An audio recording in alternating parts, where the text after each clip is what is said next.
Today, the Vice President, I'd like to talk to you about how my administration is dealing with our situation on the southwest border. Now, these actions alone that I'm going to announce today aren't going to fix our entire immigration system, but they can help us a good deal in better managing what is a difficult challenge. On my first day in office, some of you may recall, cover this area, and you cover it well, I sent Congress a comprehensive piece of legislation that would completely overhaul what has been a broken immigration system for a long time. Cracking down on illegal immigration, strengthening legal immigration, and protecting dreamers, those who have temporary protective status, and farm workers, who all are part of the fabric of our nation. But congressional Republicans have refused to consider my comprehensive plan. And they rejected my recent request for an additional $3.5 billion to secure the border and funds for 2,000 new asylum personnel, another asylum officers and personnel, and 100 new immigration judges, so people don't have to wait years to get their claims adjudicated, which they have a right to make a claim legally. And the failure to pass and fund this comprehensive plan has increased the challenges that we're seeing at our southwest border. No one knows this better than the Vice President. And to truly understand what's happening there, it's important to step back and see the bigger picture here. You know, I know it's hard to see, but because our politics has been so divisive, you know it's getting much better, you've all observed, but it's been so darn divisive that it like clouds the picture. I mean, it clouds the picture. But let me explain what I'm going to do and as clearly and plainly as I can. I know it's a complicated issue. I don't want to pretend there's anything easy about it. People come to America for a whole lot of different reasons, to seek new opportunity in what is the strongest economy in the world. Can't blame them wanting to do it. They flee oppression, you know, to the freest nation in the world. They chase their own American dream in the greatest nation in the world. And the story of America is the story of so many of your families, including mine, going back to the mid-1800s from Ireland. Now, there are a number of ways to immigrate to America legally under our existing laws. For example, an American citizen can sponsor an immediate family member from another country. An American company can sponsor an employee from another country. There are visas for students to study in our colleges and other special categories. And regardless of the legal pathway they process them to require everyone be involved in following the law. That's the notion. There are laws to get here legally. That includes another legal way for someone to come to America by seeking asylum because they're fleeing persecution, like a lot of our ancestors did as well. And for many people, that's what's happening at our southwest border now. Over the past several years, thousands of people have been fleeing from Central and South America and the Caribbean countries ruled by oppressive dictators, including Cuba, Nicaragua, Venezuela, and escaping gang violence, which has the same impact, in Haiti. Currently, these four countries account for most of the people traveling into Mexico to start a new life by getting to the American border and trying to cross. But instead of safe and orderly process at the border, we have a patchwork system that simply doesn't work as it should. We don't have enough asylum officers or personnel to determine whether people qualify for asylum. There's a standard by which you have to meet. We don't have enough immigration judges, to adjudicate the claims of immigrants. In fact, the previous administration used a rule called Title 42 to deal with the pandemic, to rapidly expel people who crossed the border. It was designed to deal with the pandemic, but it's used as a means to expel people at the border. People turned away under Title 42, and they're not barred from trying to come back. They've been turned away. They go back. They try again. They try again. Well, you know, they can and they do try to re-enter the United States again and again, which makes the problem at the border even worse. And under the United States Supreme Court decision, a case on Title 42 later this year, my administration will make a decision, finally, what to do about Title 42. In the meantime, my administration will continue to use that authority as the Supreme Court has required. And until Congress passes the funds a comprehensive immigration plan to fix the system completely. My administration is going to work to make things better at the border using the tools that we have available to us now. Today, my administration is taking several steps to stiffen enforcement for those who try to come without a legal right to stay, and to put in place a faster process, I emphasize a faster process, to decide a claim of asylum. Someone says, I'm coming because I'm escaping oppression. Well, there's got to be a way to determine that much quicker for people who are credibly seeking protection from persecution. Secretary of Homeland Security Mayorkas will detail these actions very shortly after I finish at Homeland Security. But here's one significant step we're taking. Over the summer, we saw a huge spike in the number of Venezuelans traveling through Mexico and attempting to enter the United States without going through our legal processes. We responded by using and ensuring that there are two safe and lawful ways for someone leaving the country to come to America. That was one of the reasons you were proposing. First, if they're seeking asylum, they can use an app on their cell phone called CBP1, O-N-E, CBP1, O-N-E. That's to spell it out, not the number one. To schedule an appointment at a port of entry and make their asylum claim there without crossing the border unlawfully and have a decision determined by an asylum officer, do they qualify? Second, in October, we worked with the Mexican government to launch a new parole program. There's another program called, you all know it, but the public may not, called the parole program that immediately showed results by reducing the number of people crossing the border unlawfully. The way this parole program works, one must have a lawful sponsor here in the United States who agrees to sponsor you to get here. Then that person has to undergo rigorous background checks and apply from outside the United States and not cross the border illegally in the meantime. If they apply and their application is approved, they can use the same app, the CBP1 app, to present at a port of entry and be able to work in the United States legally for 2 years. That's the process. But if their application is denied, or if they attempt to cross into the United States unlawfully, they'll be returned back to Mexico and will not be eligible for this program after that.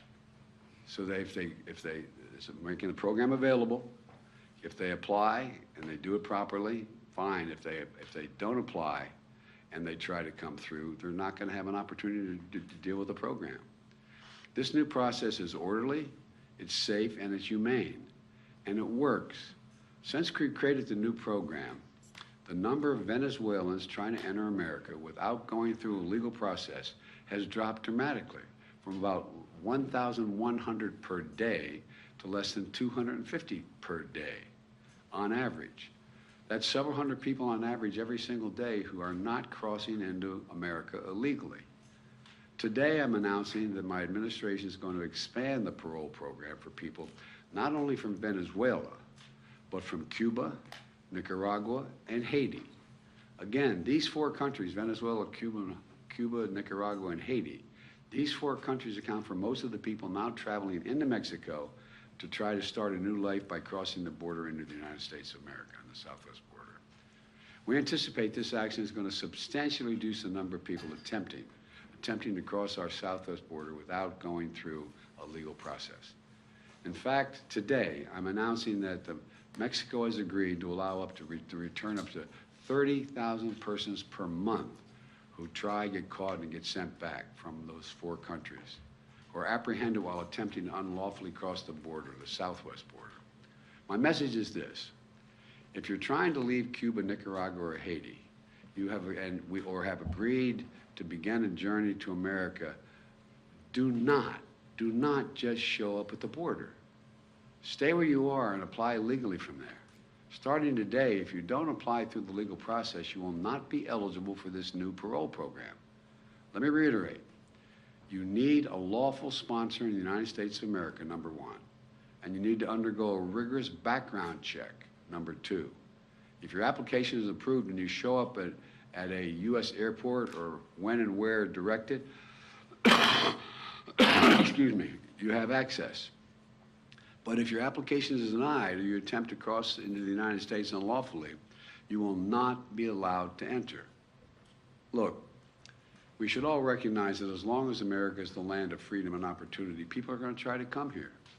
And that's what many of our ancestors did. And it's no surprise that it's happening again today.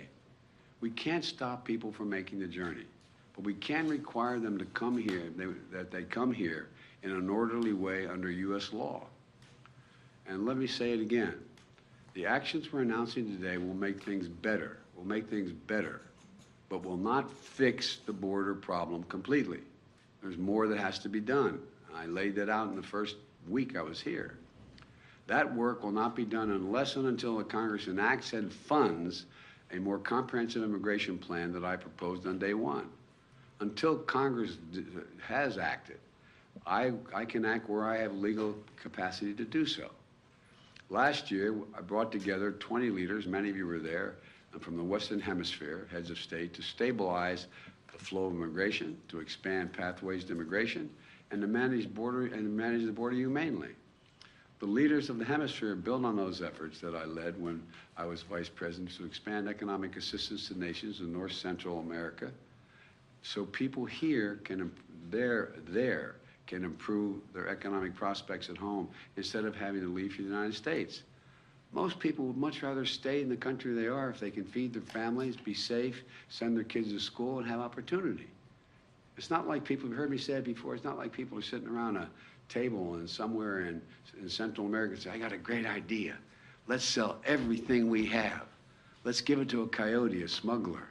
They'll take us on a harrowing journey for thousands of miles to get to the United States. Then we're going to legally cross the border. They're going to drop us in the desert, and we're faced where we don't speak the language. Won't that be fun? I'm not being facetious. Well, President Harris led this effort to make things better in the countries from which they are leaving. And thanks to her leadership, she's been able to generate more than $3.2 billion from the private sector to create jobs and opportunities in El Salvador, Honduras, and Guatemala.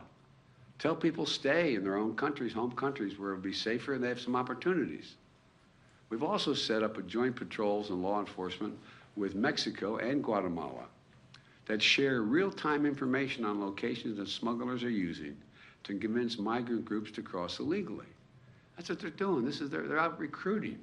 They're taking all the savings or anything they have to take them on an incredibly dangerous journey. We embedded our Border Patrol officers with Mexican patrols to detect and raid human smuggling operations. Thus far, there had more than 7,000 arrests of human smugglers in the last 6 months. 7,000. That's not just human smuggling at the border. We're focused on cracking down on drug smuggling, which is a serious and deadly problem. And I made a promise we would try this. My administration has allocated record funding that added hundreds of additional Border Patrol agents and installed new cutting-edge technologies you'll be able to use effectively, like an X-ray machine, detailed to be able to look through these large containers to determine what's in the container and at the border. For example, since August of last year, Customs and Border Patrol have seized more than 20,000 pounds of deadly fentanyl. That's enough to kill as many as 1,000 people in this country. 20,000 pounds of fentanyl. It's a killer. It's a flat killer. And next week, I'm going to travel to Mexico, where I'm going to meet with President Lopez Obrador. We have a big agenda that ranges from the climate crisis to economic development and other issues. But one important part of that agenda is strengthening our border between our nations. And I will visit the border myself this Sunday in El Paso to assess border enforcement operations, meet with the local officials and community leaders and the folks at the border sending me what they need that they don't have, and make it public what they conclude they need they don't have to try to convince my Republican colleagues they should do something. And I know that migration is putting a real strain on the borders and on border communities. They can't do anything but that. We're going to get these communities more support. And I want to thank all the nonprofits, the faith groups, the community leaders, and other volunteers who will make sure that vulnerable immigrants have what they need to survive, whether it's food, warm clothing, shelter, medical care, right after their arrival. These religious and civic groups represent our nation's generosity, the best of our country. And they really do. They really do. And they're a powerful rebuke to the hostility and even the hate which many people face when they arrive here legally. Let me close with this. Our problems at the border didn't arise overnight and not going to be solved overnight. It's a difficult problem. It's clear that immigration is a political issue that extreme Republicans are always going to run on. But now they have a choice. They can keep using immigration to try to score political points, or they can help solve the problem. They can help solve the problem and come together to fix the broken system. Before Congress adjourned for the holidays, some Democrats and Republicans, a few of them, got together, both sides up in the Senate, and decided they were going to put together a comprehensive plan on immigration.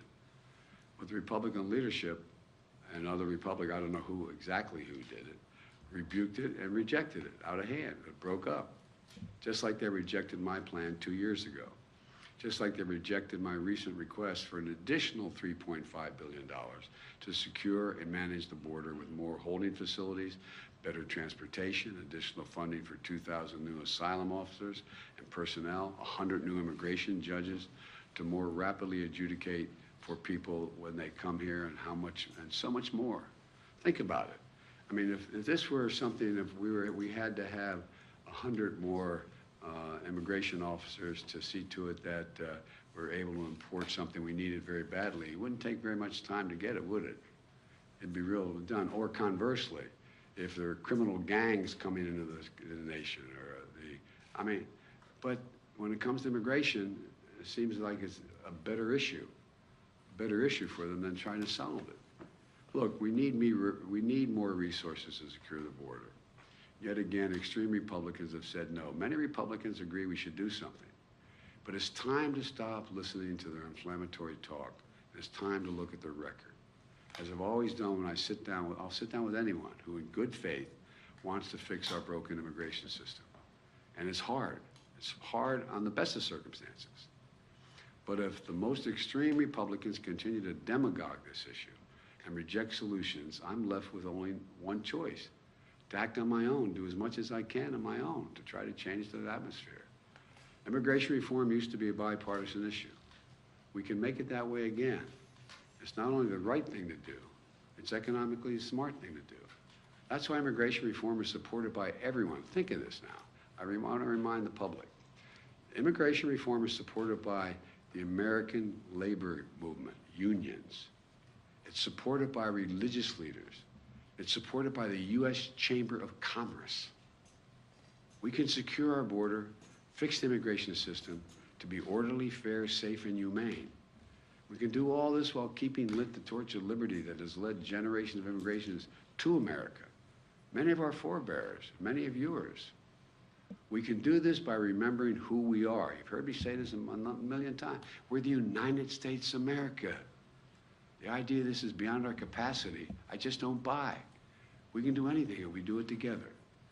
And you've heard me say it also many times. God bless you all. May God protect our troops. I'm going to stop here, and in a few minutes, literally a few minutes, Secretary Mayorkas and I have been coordinating. He's going to be speaking in much greater detail. We'll take questions at the Department of Homeland Security headquarters. So I want to thank you for your time, and this is going to be this is a hard one to deal with, but we have to deal with it. I mean, it's who we are. Mr. President, that migration is a human right. Activists say that it is. What's your take? Well, I think it is a human right if your family's being persecuted, if you're being dealt with in a way. I mean, like I thought it was a human right for, Jews in Germany to be able to go to escape and get help where they could. But the other side of this is there's also the people in this country have basic rights that are here, basic fundamental rights to assure that people are coming, have been checked out, they're not criminals, they're not problem, that their background checks are real. I mean, look, if you think about it, there's not a whole lot of countries people would rather live in than here. No, I mean it sincerely. I think about this, and I think this is sometimes the team looks at me like maybe I'm out of my mind here, but all kidding aside, if you just said tomorrow, all right, for the next year you can move to any country you want without any questions, how many people do you think are going to leave the United States? And I can name any of the 140-some countries I've been to. There's more than that. I think a lot would be willing to leave and come here. So there's a rationale. There has to be an orderly process and a rationale to it. But it is, and there's other ways we can deal with this, as I said. You may remember, I don't think you're old enough to have been doing it when I was doing it as a senator, when I came up with a proposal to have billions of dollars of funding for the Central America to keep people where they are. Remember, we were putting, and it was very, very precise. For example, if the country was in economic difficulty, and most of them are because of climate and other things, and we say, okay, well, they have a problem. Well, guess what? They don't have lighting in their town squares. They can't assure the safety of people walking the streets. Well, if their leader asks for money, we made them sign a proposal that they're going to do lighting in the town squares, what they're going to do, exactly what they're going to do. We checked it out, we put it in, and it began to work. Or hospitals. We have hospitals that don't function because they don't have the following. Well, one of the reasons people will stay is if you've improved the hospital. We were doing that. And the thing that I'm so presumptuous to say proud of, but proud of the Vice President, she went beyond the United States and contributors to try to get the rest of the world to say, look, this makes sense. And, you know, she got commitments of 3.5, is it? $3.2 billion. And so there's a lot to be done. And think about it, even back in days when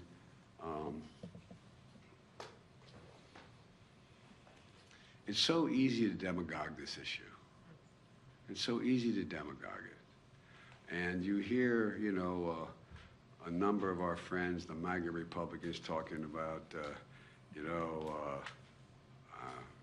they don't even want me speaking English anymore. They want me speaking da-da-da.